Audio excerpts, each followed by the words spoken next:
Tetestingin na po namin. Sige, pare. Ayun. Tingnan kung tatamaan natin. Natin kung tatamaan. Ah, Ayun, sa pool, oh. Ano pala?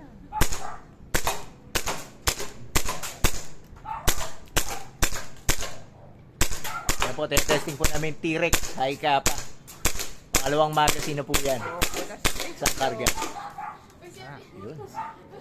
Okay na. Happy, oh. Ito yung bata. Eh po, Thank you, mga thank kaibigan, you. maraming salamat po. Congratulations ulit, Parikoy. Thank you, Si thank you, Elmer, boss. yan.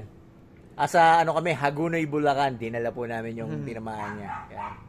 At ang ganda ng lugar niya. Kung naghahanap po kayo ng micro-exotic bully na lalaki, meron pong available sa kanya 2 piraso. Thank you, thank you. Oo, magaganda po yung aso nito. Hindi nyo pwedeng ligawan sa ganda. Yan. Pero pwedeng bilhin. Pwedeng Yan. bilhin. Pwedeng bilhin. Madaling kausap to. Mahirap lang hanapin. Yun lang, yun lang. Ayan po. Maraming salamat po sa suporta sa Toys for the Big Boss Airsoft Manila. Ang ganda, sulit. Sulit. Tuwa yung bata. Bye! Ayun pala yung, ano ko, saan ba? Ayun. Ayun. Ang aking ultimate back ride. Ayun po yung standard bully niya, oh, sa likod namin. Standard.